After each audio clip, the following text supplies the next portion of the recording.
ഇനി 2 ദിവസം കൂടിയേ ഉള്ളൂ നമ്മുടെ ആനുവൽ സെലിബ്രേഷന്. എല്ലാവരും അവരവരുടെ പരിപാടി മികച്ചതാക്കാൻ ഇനിയുള്ള ദിവസങ്ങൾ റിഹേഴ്സലിനുള്ളതാണ്. അതുകൊണ്ട് എല്ലാവരും പോയി നന്നായി പ്രാക്ടീസ് ചെയ്യുക. Thank you teacher.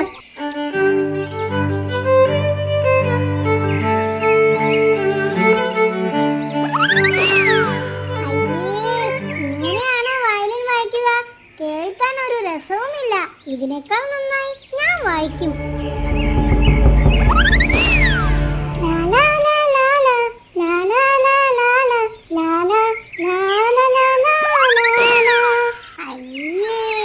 ഇങ്ങനെയാണോ നീ പാടാൻ പോകുന്നത്? ഒരു താളവുമില്ലല്ലോ. സംഗതി തീരെ പോരാ.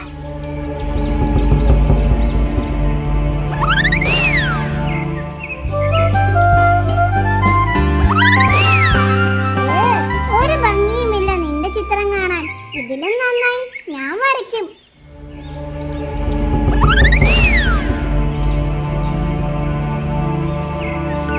എന്ത് പറ്റി ജോമി, നീ പ്രാക്ടീസ് ചെയ്യുന്നില്ലേ? എന്റെ പാട്ട് കേൾക്കാൻ ഒരു രസവുമില്ലടാ. ഞാൻ പങ്കെടുത്താൽ എനിക്ക് സമ്മാനം ഒന്നും കിട്ടാനും പോകുന്നില്ല. അതെന്താ ഇപ്പോ അങ്ങനെയൊക്കെ പറയുന്നേ? ടോമി പറഞ്ഞു എന്റെ പാട്ട് കേൾക്കാൻ ഒരു താളവുമില്ല എന്ന്. ഓ, അതാണോ കാര്യം? അതവൻ എന്നോടും പറഞ്ഞിട്ടുണ്ട്. എന്റെ വയലിൻ വായന കേൾക്കാൻ ഒരു രസവുമില്ല, ഇതിലും നന്നായി അവൻ വായിക്കുമെന്നൊക്കെ ദേ ഇവനോടും പറഞ്ഞിട്ടുണ്ട്. അതെ, ഞാൻ വരച്ച ചിത്രം കാണാൻ ഒരു ഭംഗിയുമില്ല, ഇതിലും നന്നായി അവൻ വരയ്ക്കുമെന്നൊക്കെ പറഞ്ഞു. കേട്ടില്ലേ? അത് നീ കാര്യമാക്കണ്ട. നമ്മുടെ കഴിവുകൾ 100% നീതി പുലർത്തിയാൽ നമുക്ക് വിജയിക്കാൻ പറ്റും. Judges, please note chess number 23.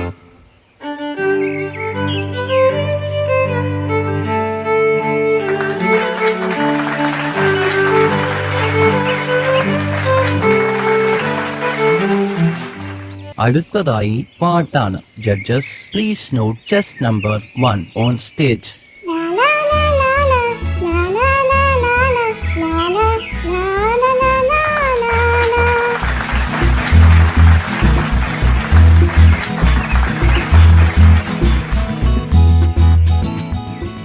അടുത്തതായി ഇന്ന് നടന്ന മത്സരങ്ങളുടെ സമ്മാനദാന ചടങ്ങാണ്. വയലിൻ കോമ്പറ്റീഷനിൽ first prize goes to Alak.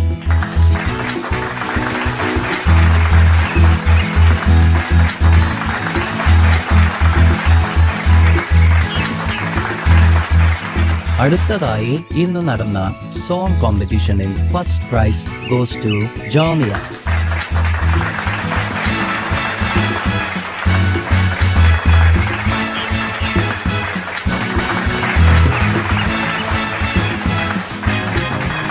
അടുത്തതായി ഇന്ന് നടന്ന ചിത്രരചന കോമ്പറ്റീഷനിൽ first prize goes to മുന്തിരിക്കുട്ടൻ.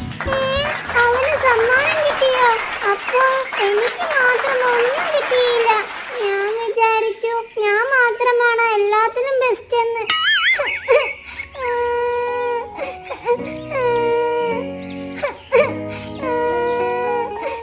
അറിയല്ലേ Tomy, പരിപാടികൾ കഴിഞ്ഞിട്ടൊന്നുമില്ലല്ലോ. നാളെ നമ്മുടെ ഒരു ഗ്രൂപ്പ് ഡാൻസ് ഉണ്ട്. നീയും കൂടിക്കോ, നമുക്ക് ഒരുമിച്ച് കളിക്കാം. ഞങ്ങൾ പഠിപ്പിച്ചു തരാം നിന്നെ. എന്താ?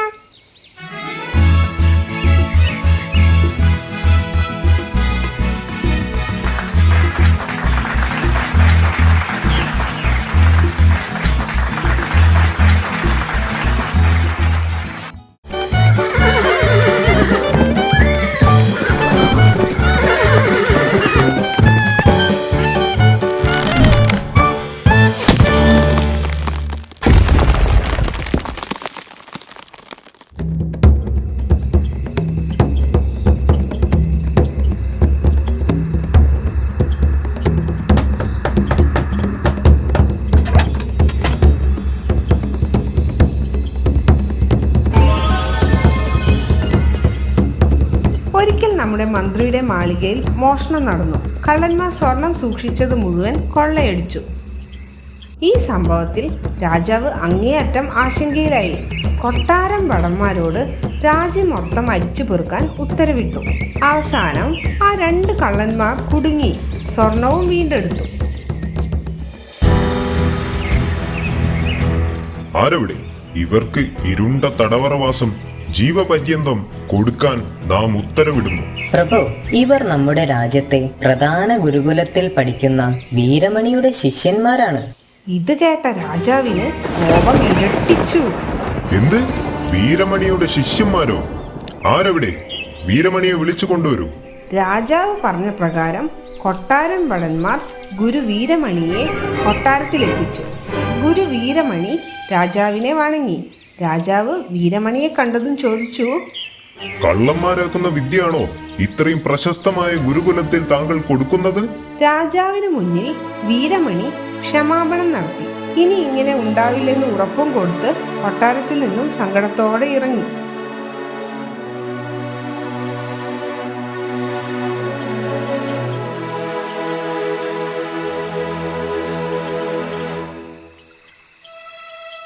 ഞാൻ എന്തായാലും ഒരു തീരുമാനം എടുത്തു. ശിഷ്യന്മാരുടെ എണ്ണം കുറയ്ക്കുക, അല്ലെങ്കിൽ ആശ്രമം പൂട്ടി കോസലപുരത്തേക്ക് പോവുക. നമ്മൾ എന്തിനീ രാജ്യം വിട്ടു പോകണം? അങ്ങയുടെ എത്രയോ മിടുക്കരായ ശിഷ്യന്മാർ ഈ ലോകമെങ്ങും ജോലി ചെയ്യുന്നു. എല്ലാ ശിഷ്യന്മാരും ഒരുപോലെയാകുമോ? രാജാവിന്റെ വിവരക്കേടിന് നമ്മുടെ ആശ്രമം എന്തു പിഴച്ചു?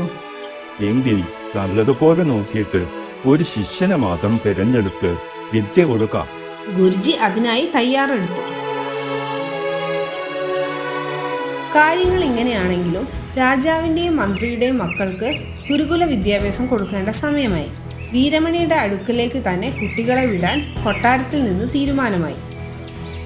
കുട്ടികൾ ഗുരുകുലത്തിൽ ചെന്നെങ്കിലും അവരെയെല്ലാം ഗുരുജി മടക്കി അയച്ചു. ചരിത്രത്തിൽ ആദ്യമായിട്ടായിരുന്നു ഇങ്ങനെ രാജകുടുംബാംഗങ്ങൾക്ക് പ്രവേശനം നിഷേധിച്ചത്. ഇതറിഞ്ഞ രാജാവ് കലിപൂണ്ടു. എന്ത്? വീരമണിക്ക് ഇത്രയും അഹങ്കാരമോ? മന്ത്രി, നമുക്ക് നേരിട്ട് വീരമണിയെ കാണണം.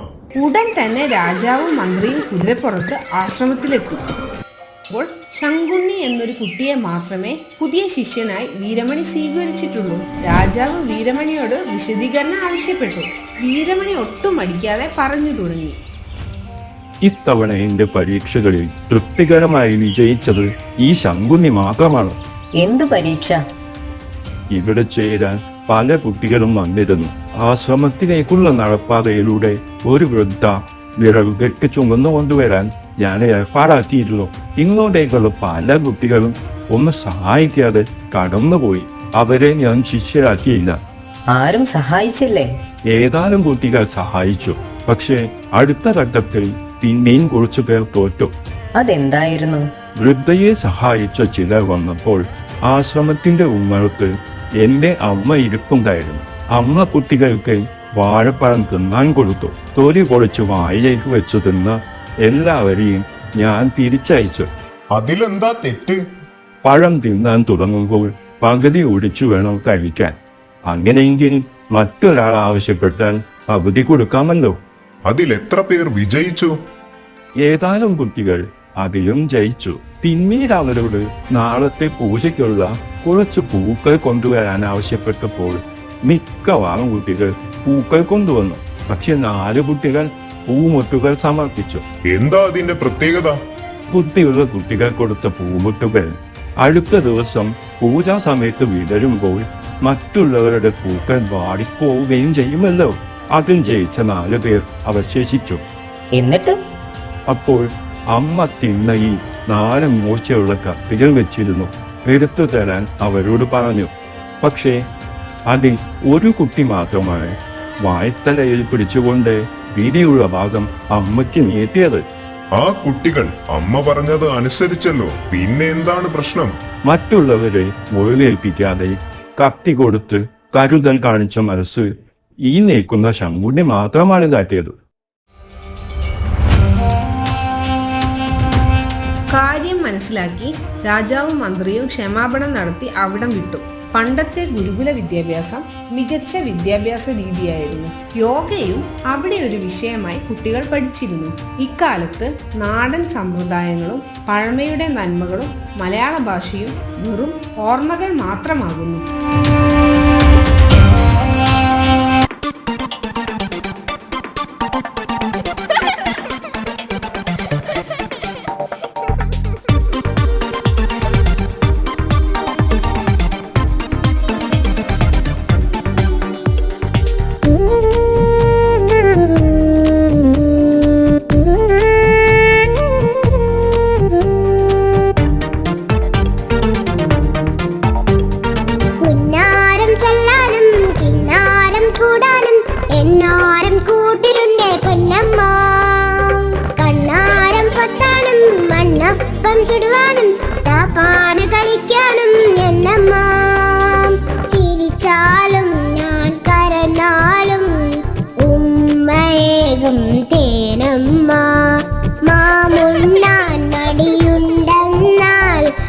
കാക്കയും പൂച്ചയും ചൊല്ലിത്തീറ്റും. പുന്നാരം ചൊല്ലാനും കിന്നാരം കൂടാനും എന്നാരം കൂട്ടിലുണ്ടേ പൊന്നമ്മ.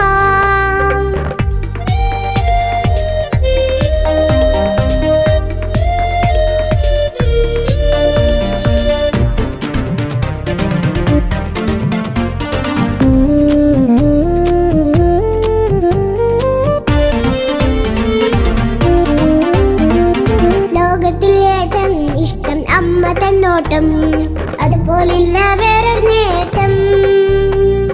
അമ്മിന്നപ്പാലും തേൻമൊഴിപ്പാട്ടും മാറിൻ ചൂടിലെ താരാട്ടും എന്നെന്നും ഓർമ്മകളായി ചേരാനായി എന്നുള്ളിൽ നേരിൻ മൊഴികൾ നൂറുണ്ടേ.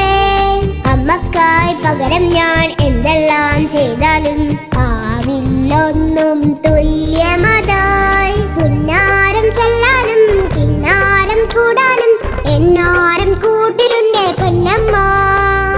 കണ്ണാരം പൊത്താനും മണ്ണപ്പം ചുടുവാനും താപ്പാന് കളിക്കാനും എന്നമ്മ. ചിരിച്ചാലും ഞാൻ കരഞ്ഞാലും ഉമ്മയേകും തേനമ്മ. മാമുണ്ണാൻ മടിയുണ്ടെന്നാൽ കാക്കയും പൂച്ചയും ചൊല്ലിത്തീറ്റും. പുന്നാരം ചൊല്ലാനും കിന്നാരം കൂടാനും എന്നാരം കൂട്ടിലുണ്ടേ പൊന്നമ്മ.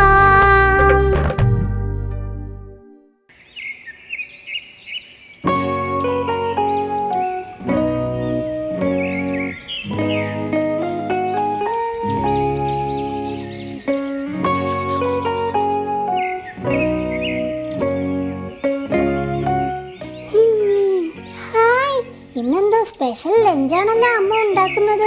പോയി നോക്കാം.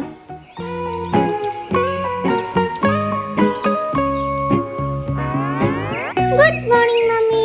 Good morning. ഹായ്, നല്ല മണമുണ്ടല്ലോ അമ്മേ. ഇതെന്താ? ഇതാണ് മോൾക്ക് വേണ്ടി അന്ന് മുത്തശ്ശി ഉണ്ടാക്കി തരാൻ പറഞ്ഞു തന്ന സ്പെഷ്യൽ ബ്രെഡ് സാൻഡ്വിച്ച്. ഹായ്, ഇന്ന് ബ്രേക്ക്ഫാസ്റ്റിന് കഴിക്കാനുള്ളതാണോ അമ്മേ? അല്ലല്ല, ഇത് മോൾക്ക് ഉച്ചയ്ക്ക് ലഞ്ചിന് കഴിക്കാനുള്ളതാ. Hi, thank you mummy.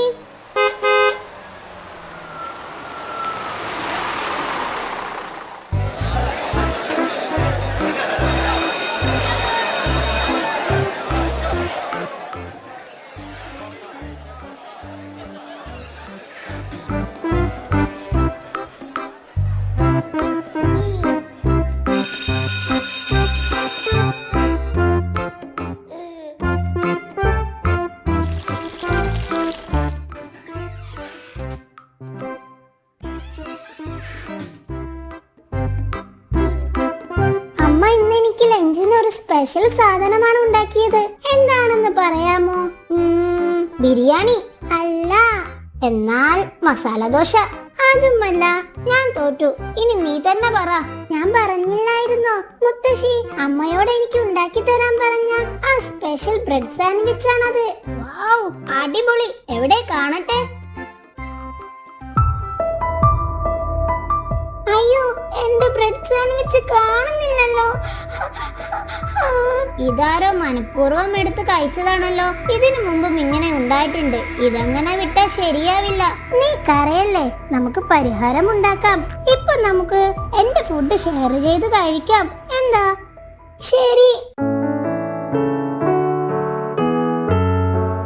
എനിക്കൊരു ഐഡിയ തോന്നുന്നു. എന്താ ഐഡിയ?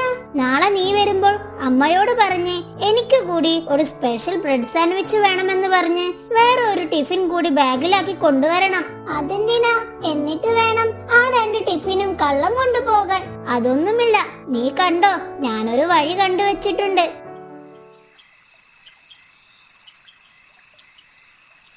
അമ്മേ, നാളെ അലക്സിനും അമ്മയുടെ സ്പെഷ്യൽ ബ്രെഡ് സാൻഡ്വിച്ച് വേണമെന്ന് പറഞ്ഞിട്ടുണ്ട്. അതിനെന്താ, അമ്മ നാളെ ഉണ്ടാക്കി തരാലോ. ഇപ്പൊ മോൾ കിടന്നോ. Good night.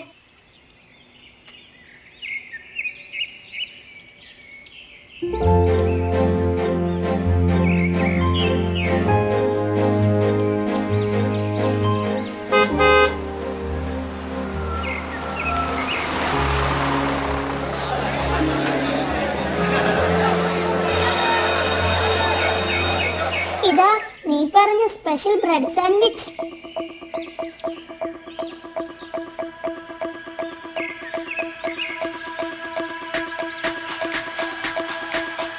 ഇനി നീ ഇത് നിന്റെ ഷെൽഫിൽ കൊണ്ടുപോയി വെക്ക്. നമുക്ക് കള്ളനെ പിടിക്കാം. Super idea.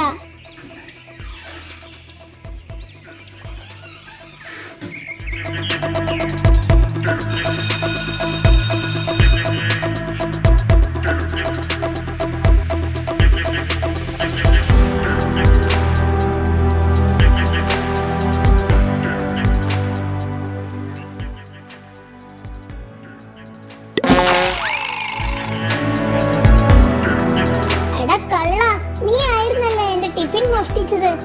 അത് പിന്നെ നല്ല ഫുഡിന്റെ മണമടിച്ചാൽ എന്റെ കൺട്രോൾ പോകും. മോഷണം നല്ലതല്ല ടോമി. നമ്മുടെ ആഗ്രഹത്തെ നിയന്ത്രിക്കാൻ നമ്മൾ പഠിക്കണം. ചെറിയ കള്ളത്തരങ്ങൾ ചെയ്യുന്നത് സ്വയം നിയന്ത്രിക്കാൻ ശ്രമിച്ചില്ലെങ്കിൽ മുതിർന്ന പ്രായത്തിൽ വലിയ കള്ളത്തരങ്ങൾ ചെയ്യാൻ തോന്നും. അത് വളരെ ശിക്ഷാർഹമായിരിക്കും. സോറി കൂട്ടുകാരെ, ഞാനിനി മോഷ്ടിക്കില്ല.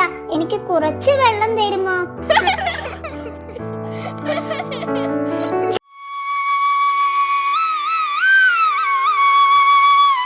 കൃഷ്ണപുരം കൊട്ടാരത്തിലെ രാജാവ് പെട്ടെന്നൊരു നാൾ വലിയ ഈശ്വരഭക്തനായി തീർന്നു.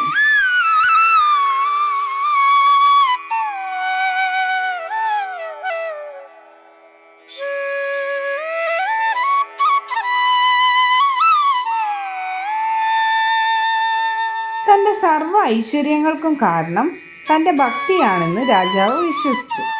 ഒരു ദിവസം, ആരവിടെ? ഇനി മുതൽ കൊട്ടാരവാസികളും നാമിനെ പോലെ തികഞ്ഞ ഭക്തിയുള്ളവരായിരിക്കണം. സദാസമയവും ദൈവനാമം ഉരുവിട്ടുകൊണ്ടേയിരിക്കണം. രാജാവിന്റെ കൽപ്പന കേട്ട കൊട്ടാരവാസികളെല്ലാം തികഞ്ഞ ഭക്തന്മാരെ പോലെ അഭിനയിച്ചു പോയി. കൃഷ്ണ കൃഷ്ണ മുകുന്ദ ജനാർദ്ദന. രാജപ്രീതിക്കായി അവർ എല്ലായ്പ്പോഴും ദൈവനാമം ഉരുവിട്ടുകൊണ്ടേയിരുന്നു. എന്നാൽ മന്ത്രി ഈ വക പ്രകടനമൊന്നും കാണിച്ചിരുന്നില്ല. പലരും രാജാവിന് വേണ്ടിയായിരുന്നു ഈ ഭക്തിയൊക്കെ കാണിച്ചിരുന്നതെന്ന് മന്ത്രിക്ക് നന്നായി അറിയാമായിരുന്നു. രാജാവ് മന്ത്രിയുടെ പെരുമാറ്റം ശ്രദ്ധിച്ചിരുന്നു. അതോടെ മന്ത്രിക്ക് ഭക്തി കുറവാണെന്ന് രാജാവ് ഉറപ്പിച്ചു. മന്ത്രിക്ക് എന്താ ഭക്തിയിൽ കുറച്ച് ശ്രദ്ധ കുറവുണ്ടോ?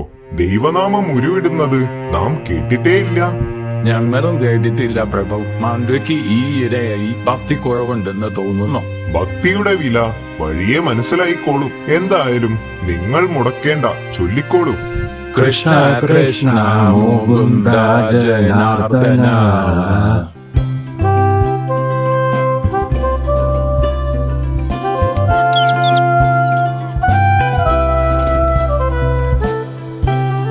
രാജാവ് കൊട്ടാരത്തിൽ ഒരു തത്തയെ വളർത്തിയിരുന്നു. തനി തങ്കം കൊണ്ടുണ്ടാക്കിയ ഒരു കൂട്ടിലാണ് അതിനെ വളർത്തിയിരുന്നത്. തത്തയെയും ഈശ്വരനാമം ചൊല്ലാൻ ചക്രവർത്തി പഠിപ്പിച്ചിരുന്നു. തത്ത എപ്പോഴും രാമ കൃഷ്ണ ഗോവിന്ദ എന്നൊക്കെ ഉറക്കെ പറയും. രാമ കൃഷ്ണ ഗോവിന്ദ.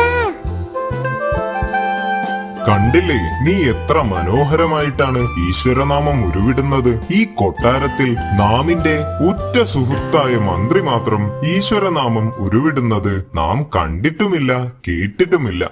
എന്തായിരിക്കും അത്? ആരവിടെ? മന്ത്രിയോട് വരാൻ പറയൂ. ഉത്തരവ് മഹാരാജൻ.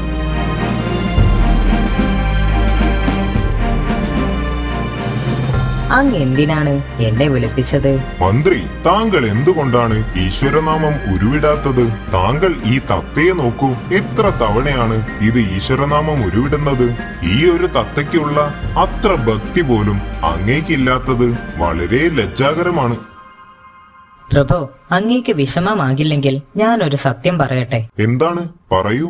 ഈ തത്ത ഭക്തി കൊണ്ടല്ല, ഭക്ഷണം കിട്ടാനായി അങ്ങയെ തൃപ്തിപ്പെടുത്താൻ വേണ്ടി മാത്രമാണ് തത്ത ദൈവനാമം ഉച്ചരിച്ചത്. ഇതുപോലെ തന്നെയാണ് കൊട്ടാരത്തിലുള്ള പലരുടെയും അവസ്ഥ. മന്ത്രിയുടെ അഭിപ്രായം രാജാവിന് അത്ര ഇഷ്ടമായില്ല. തന്റെ തത്തയും മറ്റു കൊട്ടാരവാസികളും തന്നെ തൃപ്തിപ്പെടുത്താനല്ല ഈശ്വരനാമം ചൊല്ലുന്നത്. അത് ഭക്തി എന്നുകൊണ്ട് മാത്രമാണ്. ഭക്തിയില്ലാത്ത മന്ത്രിക്ക് അതൊന്നും പറഞ്ഞാൽ മനസ്സിലാവില്ല. എന്താ, ഇപ്പോഴൊന്നും പറയാനില്ലേ മന്ത്രിക്ക്? എനിക്കിതെല്ലാം തെളിയിക്കാൻ ഒരവസരം തരണം. തീർച്ചയായും. അടുത്ത ദിവസം 2 അറകളുള്ള ഒരു കൂടുമായാണ് മന്ത്രി കൊട്ടാരത്തിലെത്തിയത്. ആ കൂടിന്റെ ഒരറയിൽ രാമൻ ഒരു പൂച്ചയെ അടച്ചിരുന്നു. രാജാവിന്റെ തത്തയെ അതിന്റെ കൂട്ടിൽ നിന്നും എടുത്ത് മന്ത്രി തന്റെ കയ്യിലെ കൂടിന്റെ പൊളിഞ്ഞ അറയിലേക്ക് ഇട്ടു. തത്ത പൂച്ചയെ കണ്ട് ആകെ ഭയന്ന് ചിറകടിച്ച് കൂടിനുള്ളിൽ പറക്കാൻ തുടങ്ങി. മന്ത്രിയുടെ പ്രവൃത്തി അത്ഭുതത്തോടെ കണ്ടു നിൽക്കുകയായിരുന്നു രാജാവ്. പ്രഭു, തത്തയോട് ഇനി ദൈവനാമം ചൊല്ലാൻ ആവശ്യപ്പെട്ടാലും? രാജാവ് തത്തയോട് ഈശ്വരനാമം ഉച്ചരിക്കാൻ ആവശ്യപ്പെട്ടു. ആകെ വിളറി പിടിച്ച് കൂടിനകത്ത് ഓടി നടക്കുകയായിരുന്ന തത്തയുണ്ടോ അത് കേൾക്കുന്നു. രാജാവ് എത്ര പറഞ്ഞിട്ടും തത്ത അത് കേട്ട ഭാവം പോലുമില്ല. അത് പൂച്ചയെ കണ്ട് ഭയന്നു പോയിരുന്നു. ഒരുപാട് തവണ പറഞ്ഞിട്ടും തത്തയിൽ നിന്ന് ഒരു വാക്കുപോലും കേൾക്കാതിരുന്നപ്പോൾ രാജാവ് പരാജയം സമ്മതിച്ചു. നിങ്ങൾ പറഞ്ഞതാണ് ശരി. ഇവിടെ മറ്റു പലരും എന്നെ തൃപ്തിപ്പെടുത്താൻ വേണ്ടി ഭക്തി അഭിനയിച്ചതാണെന്ന് എനിക്ക് മനസ്സിലായി. എനിക്ക് തെറ്റുപറ്റി. കൽപ്പിച്ചും യാചിച്ചും ഉണ്ടാവുന്ന ഒന്നല്ല ഭക്തി. അത് മനസ്സിൽ നിന്ന് ഉണ്ടാവേണ്ടതാണ്. അതുപോലെ തന്നെ ഭക്തി കൂടിയാലും പ്രശ്നമാണ്. അത് ദുർബല മനസ്സിന്റെ ലക്ഷണമാണ്. അവയ്ക്ക് നിങ്ങളുടെ മനസ്സിൽ പ്രാധാന്യമേറുന്നുവെന്ന് കണ്ടാൽ ഉടൻ ചികിത്സിക്കുക.